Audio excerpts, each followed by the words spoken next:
ক্রিকেটের সমস্ত খবর নিয়ে আমাদের বিশেষ স্টেটমেন্ট ব্যাট বলের লড়াই। ভারত অস্ট্রেলিয়া টি-20 সিরিজের আগে বড় ধাক্কা, বাদ পড়লেন এই তারকা। তাহলে কি লাল বলের ক্রিকেটে যাত্রা শেষ হয়ে গেল সূর্যকুমার যাদবের? রঞ্জি ট্রফির প্রথম ম্যাচেই দল থেকে বাদ পড়লেন স্কাই। ১৬ জনের দল ঘোষণা করেছে মুম্বাই, সেই দলে নেই সূর্যকুমার। দিল্লির অরুণ জেটলি স্টেডিয়ামে একটুর জন্য ১৭ রান হাতছাড়া করে বসলেন সাই সুদর্শন। ১৭ রান থেকে মাত্র ১৩ রান দূরে থেমে যান তিনি।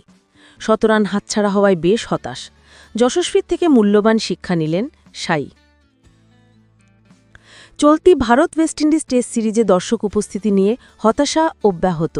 আহমেদাবাদে অনুষ্ঠিত প্রথম টেস্টে ৩ দিন জুড়ে গ্যালারি ছিল ফাঁকা, আর দিল্লির অরুণ জেটলি স্টেডিয়ামে দ্বিতীয় টেস্টেও প্রায় একই রকম চিত্র। অন্যদিকে এই একই দিনে মুম্বাইয়ের শিবাজি পার্কের ছবি ছিল সম্পূর্ণ ভিন্ন। শুক্রবার সেখানে ব্যাটিং প্র্যাকটিসে নামেন ভারতের প্রাক্তন ক্যাপ্টেন নরহিত শর্মা, আর তাকে এক নজর দেখার জন্য জড়ো হয়েছিল শতাধিক ক্রিকেটপ্রেমী। ২৪ বছরেই ব্র্যাডম্যান সচিনের সঙ্গে এক তালিকায় জয়সওয়াল। দিল্লির অরুণ জেটলি স্টেডিয়ামে ওয়েস্ট ইন্ডিজের বিরুদ্ধে দ্বিতীয় টেস্টের প্রথম দিনেই ঝলসে উঠলেন জয়সওয়াল। মারমুখী মেজাজে করে নিলেন নিজের ৭ নম্বর টেস্ট ১০০ রান। মাত্র ২৪ বছর বয়সের আগেই এত সেঞ্চুরি করার নজির রয়েছে কেবলমাত্র কয়েকজন কিংবদন্তির। তালিকায় রয়েছেন ডন ব্র্যাডম্যান ১২, সচিন তেন্ডুলকার ১১ এবং গারফিল্ড সোবার্স ৯।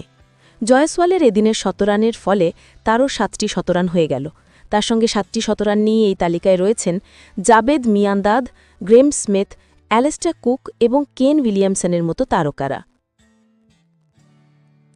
কবে কোথায় হবে এবারের আইপিএলের নিলাম? দেখতে দেখতে আরও একটি আইপিএলের নিলামের সময় চলে এসেছে।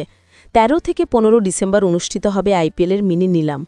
একটি সর্বভারতীয় ক্রিকেট ওয়েবসাইটের খবর অনুযায়ী বলা হয়েছে ১৫ই নভেম্বরের মধ্যে ফ্র্যাঞ্চাইজিদের রিটেনশন তালিকা জমা দিতে হবে। তবে এখনও পর্যন্ত নিলামে স্থান নির্ধারিত হয়নি। এবার ফুটবলের সমস্ত খবর নিয়ে আমাদের স্টেটমেন্ট। Football updates. মেসির গোলে এগিয়ে প্রথমার্ধ শেষ করল ব্রাজিল। শুনলে অবাক লাগে, তাই না? কিন্তু এটাই সত্যি। চলতি ফিফার উইন্ডোতে এশিয়ায় খেলতে এসেছে ব্রাজিল। সেখানে এই দলটা তাদের দাপুটে ফর্ম ধরে রেখেছে। দক্ষিণ কোরিয়ার বিপক্ষে অ্যাওয়ে ম্যাচে তারা প্রথমার্ধেই ২-০ গোলে এগিয়ে গেছে। গোল করেছেন ব্রাজিলের মেসি খ্যাত এস্তেভা ইলিয়ান। বাংলাদেশ আশা দেখেও হংকংয়ের কাছে হেরে গেছে ৪-৩ গোলে।